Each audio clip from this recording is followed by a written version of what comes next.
नमस्कार मित्रांनो, जाणून घेऊया काहीतरी नवीन. मी आहे पृथ्वी. मुलांनो, मी आहे तुमची प्रिय पृथ्वी.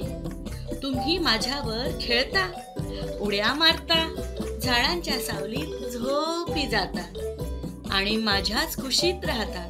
पण तुम्हाला माहिती आहे का मी कशी निर्माण झाले?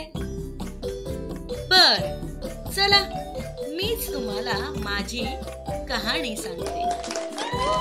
काळाच्या सुरुवातीला खूप खूप खूप वर्षापूर्वी, कोट्यवधी वर्षापूर्वी मी अस्तित्वात नव्हते.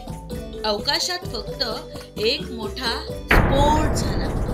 त्याला बिग बँग असं म्हणतात. त्या स्फोटातून असंख्य तारे, ग्रह आणि आकाशगंगा निर्माण झाली. माझे छोटेसे बाळरूपही त्याच स्फोटातून तयार झाले बरं का. मुलांनो, ज्वालांनी पेटलेली पृथ्वी. जेव्हा मी नुकतीच जन्मले तेव्हा मी एक मोठा गरम अग्नीचा गोळा होते. सर्वत्र गरम हवा होती, लाव्हा होता, जिथे पाय ठेवायला सुद्धा जागा नव्हती. पण हळूहळू मी थंड होत गेले. काळ बदलत गेला आणि माझ्या पृष्ठभागावर दगड, डोंगर आणि खोल समुद्र देखील तयार होऊ लागले. जीवनाचा पहिला अंकुर फुलला.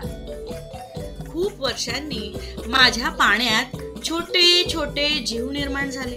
हळूहळू ते वाढत गेले, बदलले आणि मी हिरवीगार होत गेले. झाडे, प्राणी, पक्षी, मासे आणि शेवटी तुमच्यासारखी गोंडस मुलं माझ्यावर आली. माझे तुम्हाला एक गुपित सांगू. दिस इज द सिक्रेट. ऐका बघा. तुम्ही माझी काळजी घेतली तर मी सदैव सुंदर आणि जिवंत राहीन. झाडे लावा, पाणी वाया घालवू नका, प्राण्यांवर प्रेम करा आणि माझे रक्षण करा. कारण मी आहे तुमची मायभूमी, तुमची प्रिय पृथ्वी. अपेक्षा करते की माझा आवाज माझ्या मुलांपर्यंत नक्कीच पोचला असेल. माझ्यावर लक्ष ठेवा, मी देखील तुमच्यावर लक्ष ठेवील. धन्यवाद.